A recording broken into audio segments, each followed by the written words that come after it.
Previously, in The Count of Monte Cristo, Chapter 88, The Insult, Albert confronts the Count at the opera, challenging him to a duel for his family's honor. He realizes the Count never ate at the Morcerfs' home because they are his enemies. Mercedes, Albert's mother, is devastated by the downfall of her husband, Fernand. The Count calmly accepts the challenge, expressing confidence in winning. Maximilian Morel agrees to be the Count's second for the duel. Chapter 89. A Nocturnal Interview. Monte Cristo waited, according to his usual custom, until Dupré had sung his famous Suivez-moi. Then he rose and went out. Morel took leave of him at the door, renewing his promise to be with him the next morning at 7 o'clock, and to bring Emmanuel. Then he stepped into his coupé, calm and smiling, and was at home in 5 minutes. No one who knew the Count could mistake his expression when, on entering, he said, "Ali, bring me my pistols with the ivory cross." Ali brought the box to his master, who examined the weapons with a solicitude very natural to a man who is about to entrust his life to a little powder and shot. These were pistols of an especial pattern, which Monte Cristo had made for target practice in his own room. A cap was sufficient to drive out the bullet, and from the adjoining room no one would have suspected that the Count was, as sportsmen would say, keeping his hand in. He was just taking one up and looking for the point to aim at on a little iron plate which served him as a target, when his study door opened, and Baptistin entered. Before he had spoken a word, the Count saw in the next room a veiled woman, who had followed closely after Baptistin, and now, seeing the Count with a pistol in his hand and swords on the table, rushed in. Baptistin looked at his master, who made a sign to him, and he went out, closing the door after him. "Who are you, madame?" said the Count to the veiled woman. The stranger cast one look around her to be certain that they were quite alone. Then bending as if she would have knelt, and joining her hands, she said with an accent of despair, "Edmond, you will not kill my son." The Count retreated a step, uttered a slight exclamation, and let fall the pistol he held. "What name did you pronounce, then, Madame de Morcerf?" said he. "Yours," cried she, throwing back her veil, "yours, which I alone, perhaps, have not forgotten, Edmond. It is not Madame de Morcerf who is come to you, it is Mercedes." "Mercedes is dead, madame," said Monte Cristo. "I know no one now of that name." "Mercedes lives, sir, and she remembers, for she alone recognized you when she saw you, and even before she saw you, by your voice, Edmond, by the simple sound of your voice, and from that moment she has followed your steps, watched you, feared you, and she needs not to inquire what hand has dealt the blow which now strikes Monsieur de Morcerf." "Fernand, do you mean?" replied Monte Cristo with bitter irony. "Since we are recalling names, let us remember them all." Monte Cristo had pronounced the name of Fernand with such an expression of hatred that Mercedes felt a thrill of horror run through her every vein. "You see, Edmond, I am not mistaken, and have cause to say, spare my son." "And who told you, madam, that I have any hostile intentions against your son?" "No one, in truth, but a mother has twofold sight. I guessed all. I followed him this evening to the opera, and concealed in a parquet box, have seen all." "If you have seen all, madame, you know that the son of Fernand has publicly insulted me," said Monte Cristo with awful calmness. "Oh, for pity's sake!" "You have seen that he would have thrown his glove in my face if Morel, one of my friends, had not stopped him." "Listen to me. My son has also guessed who you are. He attributes his father's misfortunes to you." "Madame, you are mistaken. They are not misfortunes. It is a punishment. It is not I who strike Monsieur de Morcerf, it is Providence which punishes him." "And why do you represent Providence?" cried Mercedes. "Why do you remember when it forgets? What are Janina and its vizier to you, Edmond? What injury is Fernand Mondego done you in betraying Ali Tepelini?" "Ah, madame," replied Monte Cristo, "all this is an affair between the French captain and the daughter of Vasiliki. It does not concern you. If you are right, and if I have sworn revenge myself, it is not on the French captain or the Count of Morcerf, but on the fisherman Fernand, the husband of Mercedes the Catalane." "Ah, sir," cried the Countess, "how terrible a vengeance for a fault which fatality made me commit! For I am the only culprit, Edmond, and if you owe revenge to anyone, it is to me, who had not fortitude to bear your absence and my solitude." "But," exclaimed Monte Cristo, "why was I absent? And why were you alone?" "Because you had been arrested, Edmond, and were a prisoner." "And why was I arrested? Why was I a prisoner?" "I do not know," said Mercedes. "You do not, madame. At least I hope not. But I will tell you. I was arrested and became a prisoner because under the arbour of La Réserve, the day before I was to marry you, a man named Danglars wrote this letter which the fisherman Fernand himself posted." Monte Cristo went to a secretary, opened a drawer by a spring from which he took a paper which had lost its original colour, and the ink of which had become a rusty hue. This he placed in the hands of Mercedes. It was Danglars' letter to the king's attorney, which the Count of Monte Cristo, disguised as a clerk from the house of Thomson and French, had taken from the file against Edmond Dantes, on the day he had paid the 200,000 francs to Monsieur de Beauville. Mercedes read with terror the following lines: "The king's attorney is informed by a friend to the throne and religion that one Edmond Dantes, second in command on board the Pharaon, this day arrived from Smyrna, after having touched at Naples and Porto Ferraio, is the bearer of a letter from Murat to the usurper, and of another letter from the usurper to the Bonapartist Club in Paris. Ample corroboration of this statement may be obtained by arresting the above-mentioned Edmond Dantes, who either carries the letter for Paris about with him, or has it at his father's abode. Should it not be found in possession of either father or son, then it will assuredly be discovered in the cabin belonging to the said Dantes on board the Pharaon." "How dreadful!" said Mercedes, passing a hand across her brow moist with perspiration. "And that letter?" "I bought it for 200,000 francs, madame," said Monte Cristo, "but that is a trifle, since it enables me to justify myself to you." "And the result of that letter?" "You well know, madame, was my arrest. But you do not know how long that arrest lasted. You do not know that I remained for 14 years within a quarter of a league of you, in a dungeon in the Château d'If. You do not know that every day of those 14 years I renewed the vow of vengeance which I had made the first day, and yet I was not aware that you had married Fernand, my calumniator, and that my father had died of hunger." "Can it be?" cried Mercedes, shuddering. "That is what I heard on leaving my prison 14 years after I had entered it, and that is why, on account of the living Mercedes and my deceased father, I have sworn to revenge myself on Fernand, and I have revenged myself." "And you are sure the unhappy Fernand did that?" "I am satisfied, madame, that he did what I have told you.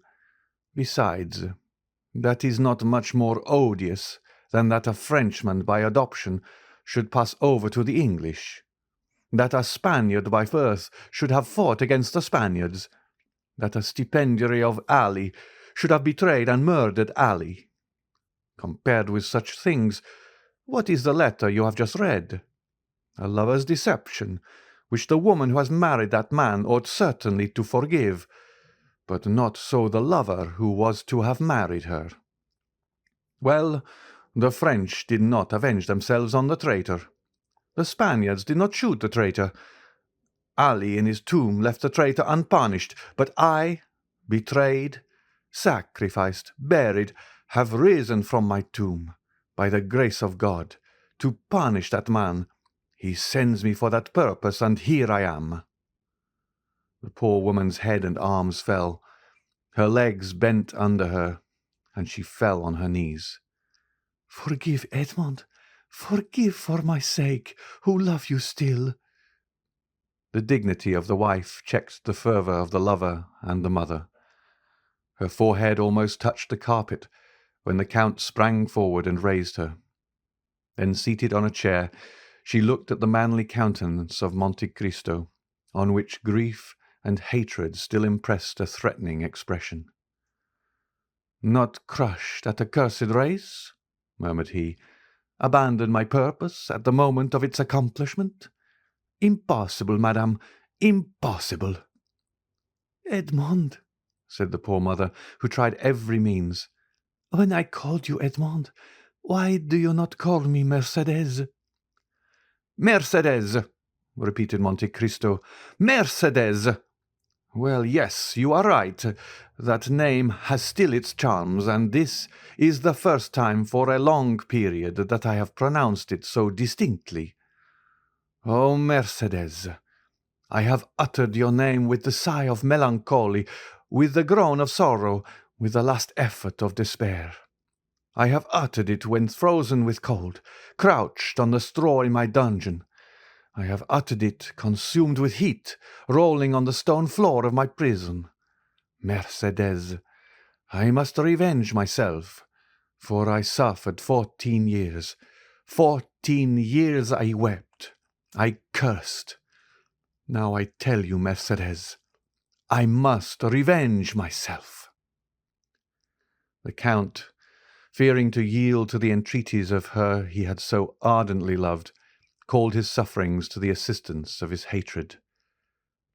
"Revenge yourself, then, Edmond," cried the poor mother, "but let your vengeance fall on the culprits, on him, on me, but not on my son." "It is written in the good book," said Monte Cristo, "that the sins of the fathers shall fall upon their children to the third and fourth generation, since God himself dictated those words to his prophet. Why should I seek to make myself better than God?" "Edmond," continued Mercédès, with her arms extended towards the Count, "since I first knew you, I have adored your name, have respected your memory. Edmond, my friend, do not compel me to tarnish that noble and pure image reflected incessantly on the mirror of my heart. Edmond, if you knew all the prayers I have addressed to God for you while I thought you were living, and since I have thought you must be dead. Yes, dead, alas! I imagined your dead body buried at the foot of some gloomy tower, or cast to the bottom of a pit by hateful jailers, and I wept. What could I do for you, Edmond, besides pray and weep? Listen, for 10 years I dreamed each night in the same dream.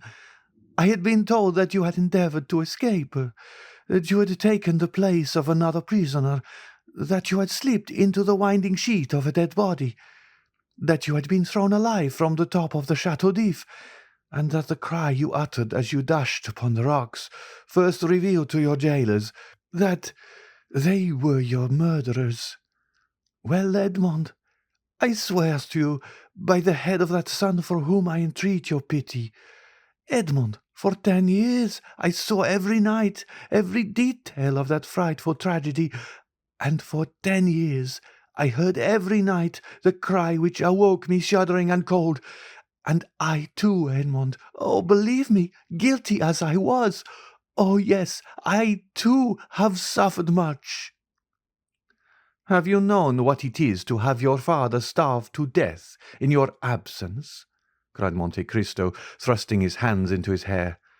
Have you seen the woman you love giving her hand to your rival while you are perishing at the bottom of a dungeon?" "No," interrupted Mercédès, "but I have seen him whom I loved on the point of murdering my son." Mercédès uttered these words with such deep anguish, with an accent of such intense despair, that Monte Cristo could not restrain a sob. The lion was daunted. The avenger was conquered. "What do you ask of me?" said he. "Your son's life? Well, he shall live." Mercédès uttered a cry which made the tears start from Monte Cristo's eyes, but these tears disappeared almost instantaneously, for doubtless God had sent some angel to collect them. Far more precious were they in his eyes than the richest pearls of Guzerat and Ophir. "Oh," said she, seizing the Count's hand and raising it to her lips. "Oh, thank you, Edmond. Now you are exactly what I dreamt you were, the man I always loved. Oh, now I may say so." "So much the better," replied Monte Cristo, "as that poor Edmond will not have long to be loved by you. Death is about to return to the tomb, the phantom to retire in darkness." "What do you say, Edmond?"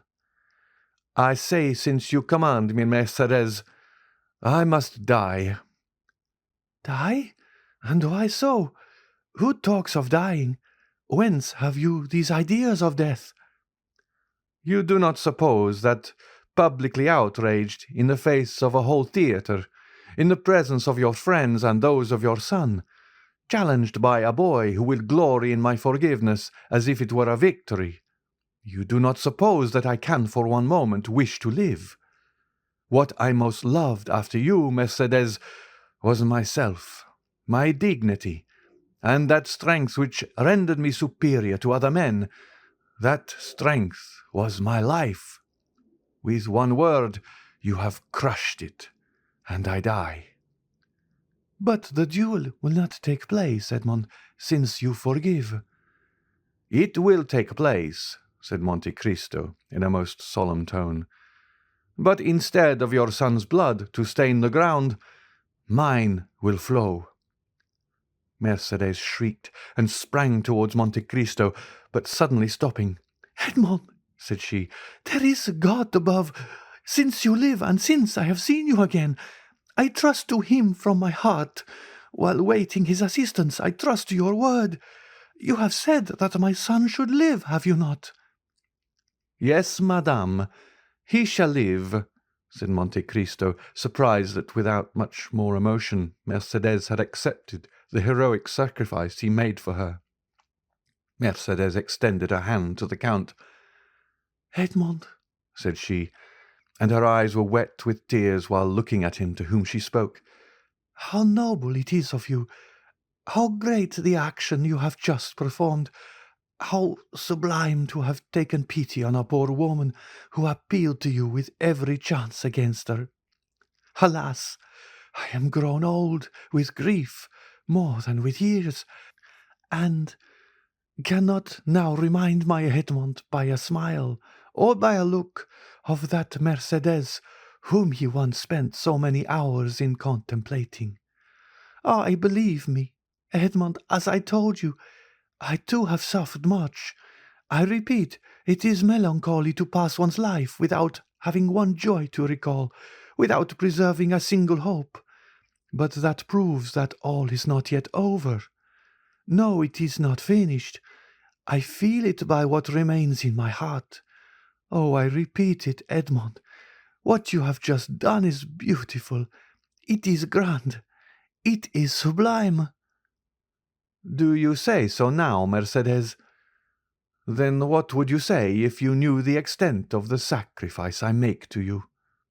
Suppose that the Supreme Being, after having created the world and fertilized chaos, had paused in the work to spare an angel the tears that might one day flow for mortal sins from her immortal eyes.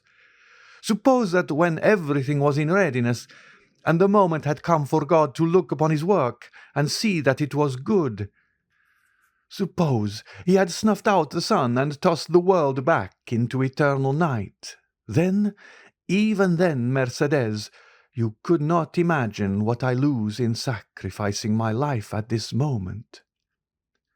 Mercedes looked at the Count in a way which expressed at the same time her astonishment, her admiration, and her gratitude. Monte Cristo pressed his forehead on his burning hands, as if his brain could no longer bear alone the weight of its thoughts. "Edmond," said Mercedes. "I have but one word more to say to you." The Count smiled bitterly. "Edmond," continued she, "you will see that if my face is pale, if my eyes are dull, if my beauty is gone, if Mercedes, in short, no longer resembles her former self in her features, you will see that her heart is still the same. Adieu, then, Edmond. I have nothing more to ask of heaven. I have seen you again, and have found you as noble and as great as formerly you were. Adieu, Edmond. Adieu, and thank you." But the Count did not answer. Mercedes opened the door of the study, and had disappeared before he had recovered from the painful and profound reverie into which his thwarted vengeance had plunged him. The clock of the Invalides struck 1 when the carriage which conveyed Madame de Morcerf away rolled on the pavement of the Champs-Élysées, and made Monte Cristo raise his head. "What a fool I was," said he, "not to tear my heart out on the day when I resolved to avenge myself." End of chapter 89.